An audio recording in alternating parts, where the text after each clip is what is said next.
Prairie Yard and Garden is a production of the University of Minnesota Morris in cooperation with Pioneer Public Television. Funding for Prairie Yard and Garden is provided in part by Heartland Motor Company, providing service for over 30 years in the heart of truck country. Heartland Motor Company, we have your best interest at heart. Farmers Mutual Telephone Company and Federated Telephone Cooperative, proud to be powering ASERA.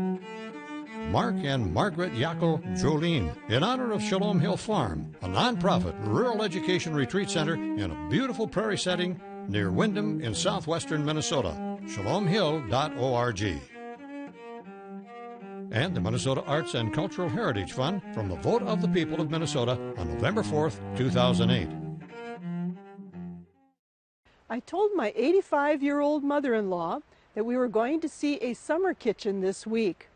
She was so excited and said, "I haven't seen or heard of a summer kitchen in years." Then I visited with my 38-year-old daughter, who asked if a summer kitchen is the same thing as these new outdoor patio kitchens that are so popular now.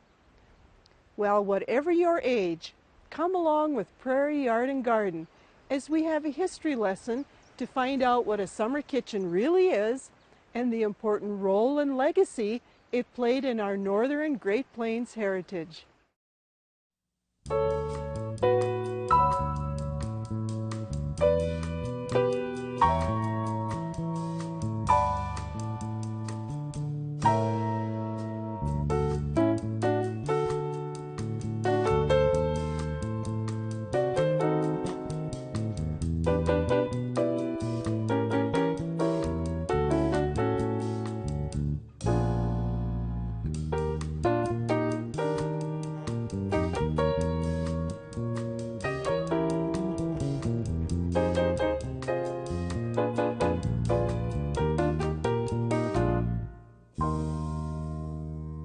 Growing up on our family farm, air conditioning consisted of sitting next to an open window.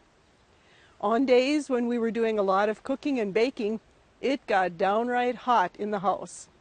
We did not have a special building called a summer kitchen on our farm. Today we are going to visit with Kathy Olson, who does have a summer kitchen and is doing her best to preserve a very special piece of history. Welcome, Kathy. Well, thank you for having me on your program. What is a summer kitchen? Well, back in the day when people were pretty much farming as far as a primary occupation, and people would be harvesting crops, they would have huge crews coming through for thrashing. And usually what would happen, of course, is you had a bunch of people, a bunch of guys to feed. And usually thrashing for wheat was in August, where it was pretty hot. And so instead of heating your house up, if you had a larger farm, you would usually have a summer kitchen where you could make the meals and you wouldn't heat your kitchen up. Sometimes the guys too would even eat in there, but again, it would depend on the day.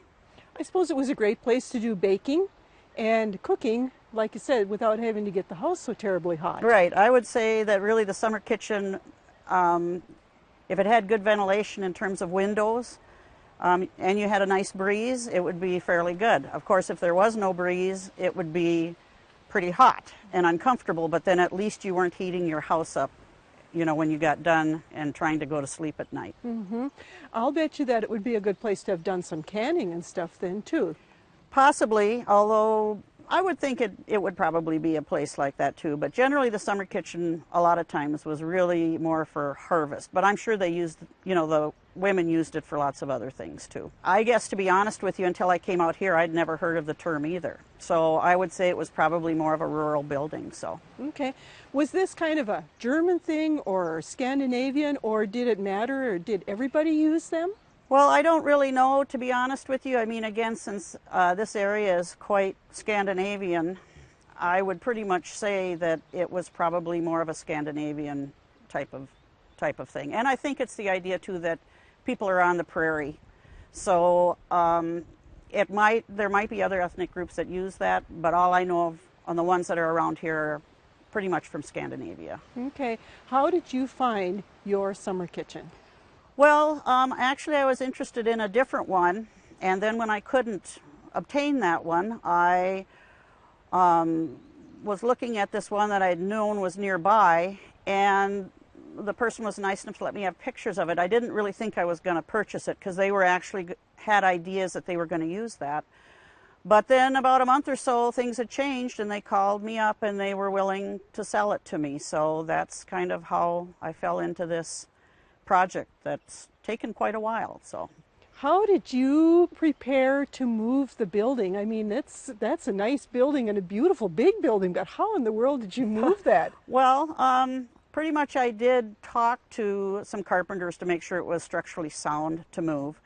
And again, the use of this building had evolved to the point where once tractors took over and they didn't need as many men for thrashing, this building actually was used as a one-stall garage. So there was actually a hole cut in the side, and in a way that's what saved the building because the people needed to maintain it. So once it was determined that the building was sound, then the next thing that had to be done was to remove the cupola on the top, which was, again, made the building quite tall. But then I had to rent a crane in order to take the cupola off, and then also find somebody that was willing to move the building, which again had one hole cut in the side of it, and the floor had been taken out as well. So you really needed to have someone that knew what they were doing. How did you prepare the site here to get it ready for your summer kitchen? We had a contractor that was working on our house at the same time, and so then he looked at the area that we were looking to put the summer kitchen on, and along with the movers, they kind of pretty much found a fairly flat area that we really didn't have to do very much as far as preparing. And then it looks like you put some field stone around the outside too.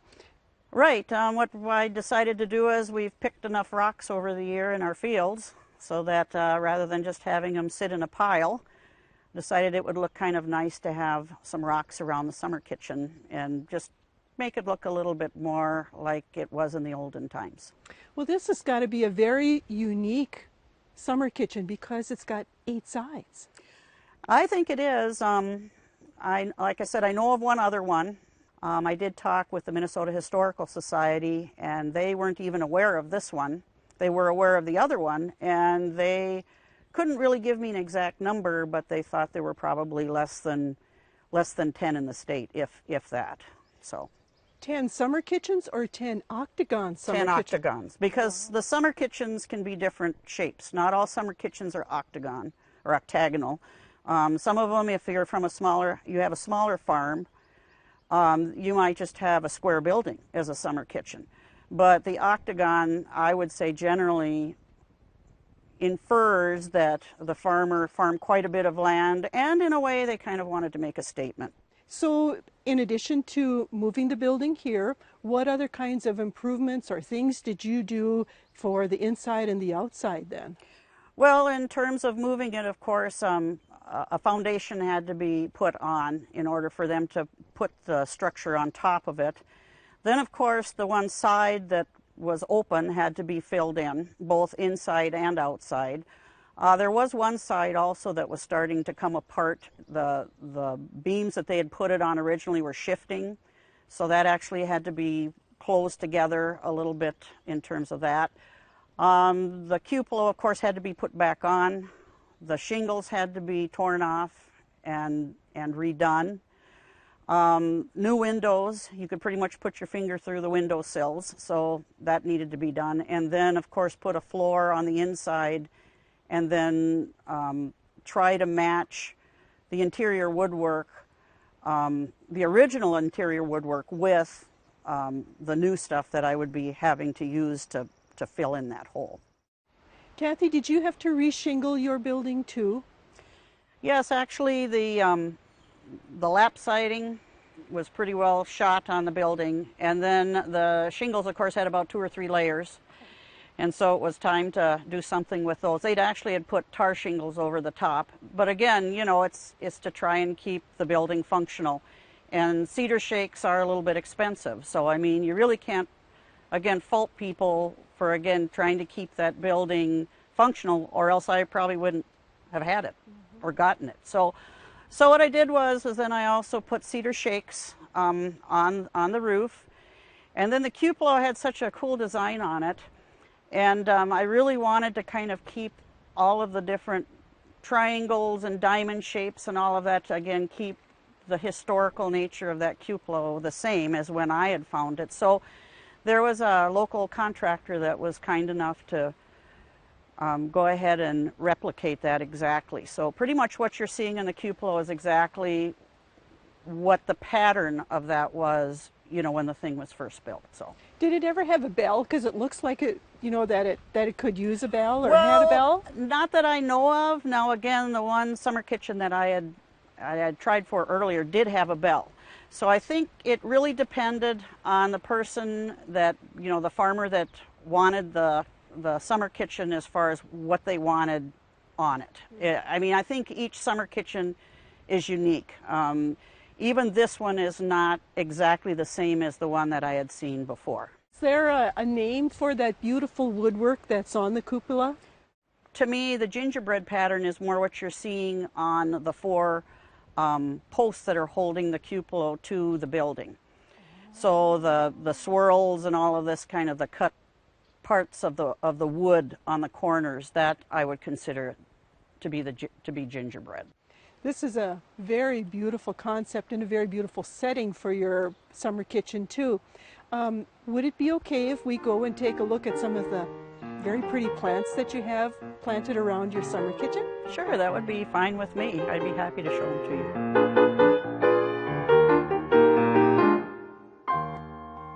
Kathy, I really like the fieldstone that you used here. It is so pretty and it matches the summer kitchen, and it also goes very well with the native plants that you have planted here. Tell me, why did you decide to use native plants? Well, when I initially purchased the summer kitchen, I wanted to, you know, do something where it was almost a look into the past, and to kind of keep on with that theme, really native plants was really the answer as far as I was concerned. And then once I got into them, I was really surprised at all the varieties, you know, that there are. And as time's gone on, I think people have figured out how to propagate these so they are a little bit more available to the average person. So again, I try to do it where I can get some blooming throughout the year, or throughout the growing season rather. I mean, unfortunately with the heat and everything else this year, and it's extremely dry around here, some of the color is already gone, but there's still lots of other flowers that you can look at that, you know, still have color to them. So, Well, you have beautiful ones here. What are some of these that you've got growing in here? I'm not sure, but I think this is fleabane. And then these are just starting to come, which is Sand Coreopsis. And I also, what's really nice are these blanket flowers. They're starting, the petals are starting to fall, but there's still quite a bit of flowers there. We also have coneflower over here up against the building. This is kind of a nice Sand Coreopsis here as far as the bloom. And then this butterfly weed is just starting to come out as well. Oh, so you've got lots of plants that the butterflies will like too when they come to visit. Right, and actually really coneflowers are nice. I'm not sure about blanket flowers, but the coneflowers are nice because in the fall, birds will actually eat the seeds off of that.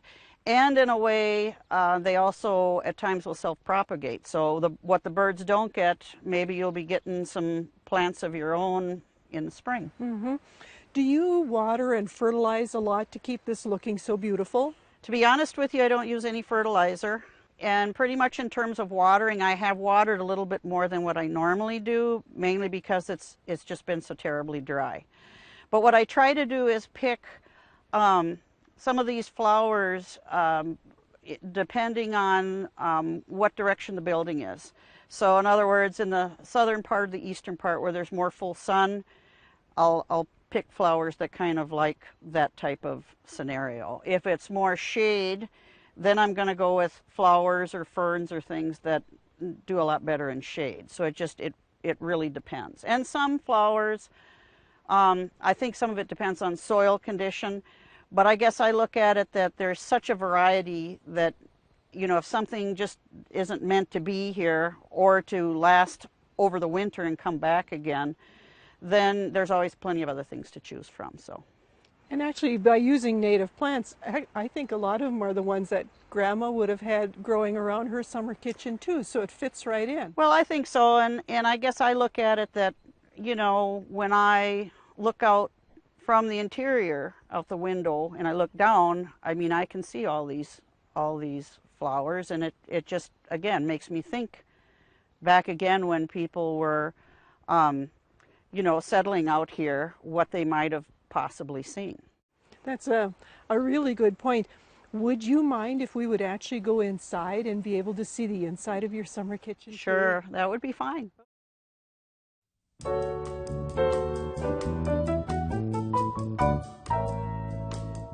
I have a question. What are some suggestions for an outside playing area in my yard for my toddler-age grandchildren? Well, we are here in our brand new green play yard, and we have designed this play yard in mind with infants, toddlers, and preschoolers. Right now we're in the toddler zone. Each of the different age ranges have a different zone. The toddler zone, infant zone, and the preschooler zone are all designed specifically with developmental abilities and kind of mile markers that go along with it. So in the toddler, we are looking at lots of gross motor kinds of needs. We have play sand area. Behind me, you're going to see some platforms that the kids can jump off of. Those are some things that probably you have in your backyard, just some stumps that the kids can jump off and on. We have over here a little playhouse area that the kids like to paint with water, and then they can see the change between the color between the cedar going from dry to wet. And if you just have a little knoll in your yard, just having the kids being able to roll down the knoll is good. So what we're encouraging people to do is thinking outside of having these real formalized plastic kind of play art areas and getting kids back outside and just picking up some things in nature and using those as your props to integrate into the play activity. Ask the Arboretum Experts has been brought to you by the Minnesota Landscape Arboretum in Chanhassen, dedicated to enriching lives through the appreciation and knowledge of plants. Kathy, the interior is beautiful, but what were the biggest challenges of putting this together and recreating it? Well, like I mentioned earlier, one whole side was cut out to make it a one-stall garage. So not only did I have to put siding on the outside, I had to try and replicate the wainscoting and, you know, the railings and everything else to match what was still on the inside. So what I pretty much did was that I contacted friends and neighbors. I got permission on some of the building sites that they had that were old building sites that nobody was living in anymore. And I actually pulled off old wainscoting that was still good. And again, my contractor that did the cupola, he was amazing in terms of piecing everything together, so it really looks like there was never any hole in this at all. And the other thing too was again, as you notice here, the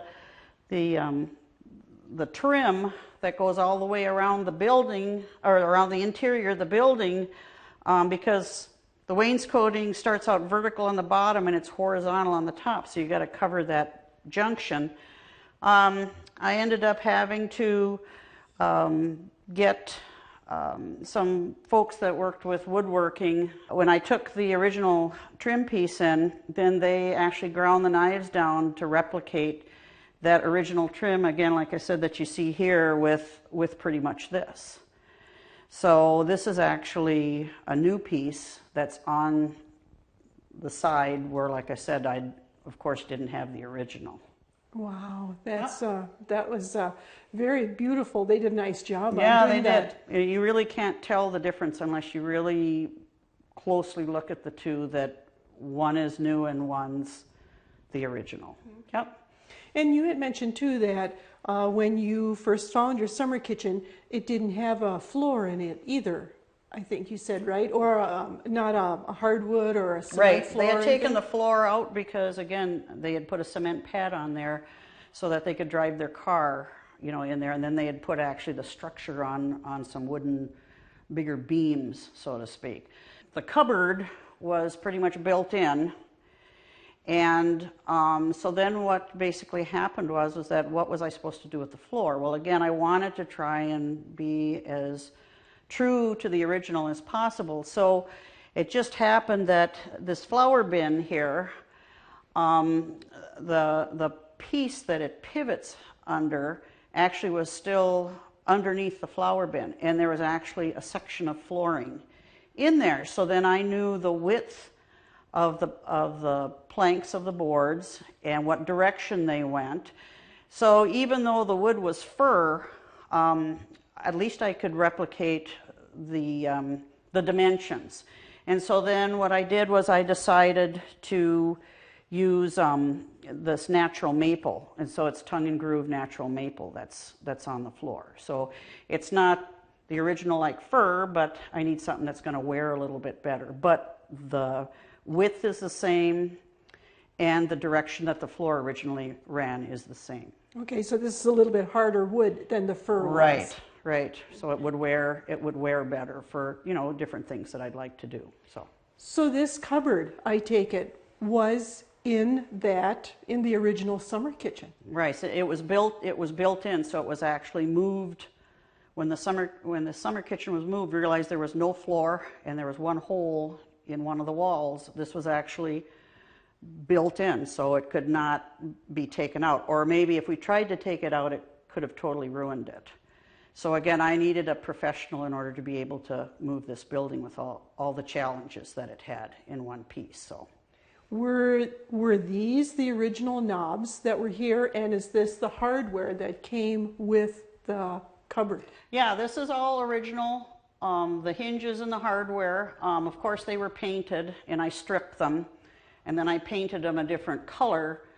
But the knobs are original. They were white. They're like a little porcelain knob.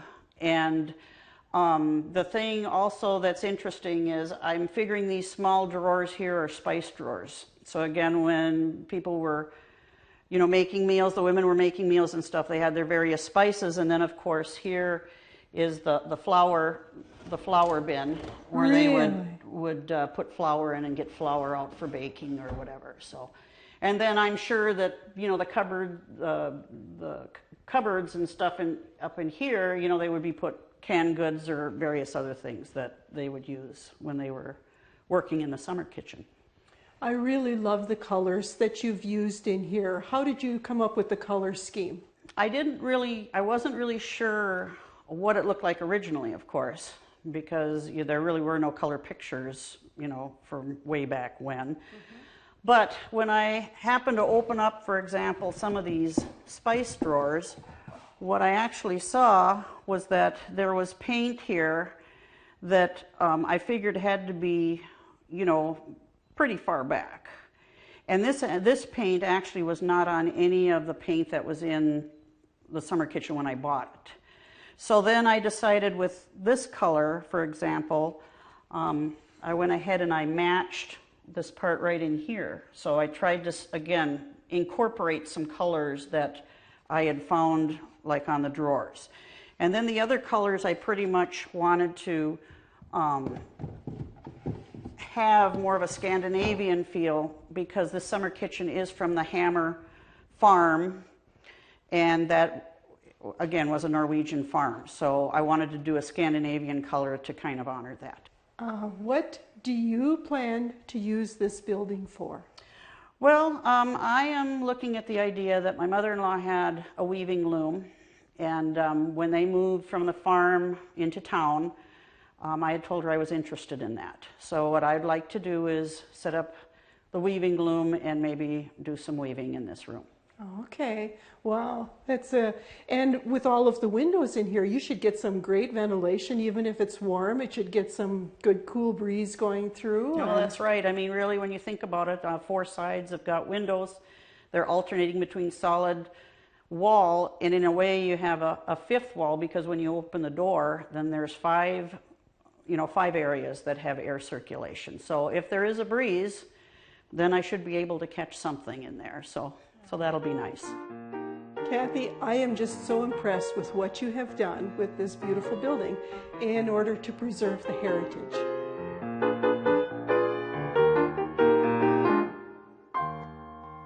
Kathy, what kind of changes would you still like to make to your summer kitchen, or what kind of plants would you still like to add around the outside? The summer kitchen is just about done, so I would say not too many for the building itself. But there's always been a challenge with it being 8-sided to get plants that are going to fit the sun exposure and just even the wind and that sort of thing. So I'm always constantly moving things around a little bit, just kind of seeing what's what. On my shadier side, I want to get some more ferns in there. I do love Virginia bluebells, so I'm probably going to be planting more of those. I do like maidenhair on that side. On the sunnier side, I would say I'd like to plant a few more grasses, because little blue stem that I have and the prairie dropseed are really nice grasses to protect some of the plants over the winter. Because really for me, I really don't mulch or anything like that. I let things die down in the fall. If I have time, I might rake or cut some of the trash. But I usually wait until spring when everything is really dry, and then before the grasses start up again, I'll actually trim them down. And I really don't do anything more than that. And that's what I kind of like about the natives too, is because with me having a full-time job, my husband farming, they really can be, in a way, a low-maintenance type of flower, depending on what you have. But you really don't have to putz with them, very much, especially if you're busy, but you can still enjoy them. And like I said, the heritage there to it, it just adds a lot in my mind as far as having something like that. Well, it sure fits the bill. And we thank you so very much for letting us come and see your beautiful summer kitchen. You have done a wonderful job with preserving this. Well, thank you very much, and thank you for having me. Funding for Prairie Yard and Garden is provided in part by Heartland Motor Company, providing service for over 30 years in the heart of truck country. Heartland Motor Company, we have your best interest at heart. Farmers Mutual Telephone Company and Federated Telephone Cooperative, proud to be powering ASERA. Mark and Margaret Yackel Jolene, in honor of Shalom Hill Farm, a nonprofit rural education retreat center in a beautiful prairie setting near Windham in southwestern Minnesota. ShalomHill.org. And the Minnesota Arts and Cultural Heritage Fund from the vote of the people of Minnesota on November 4th, 2008.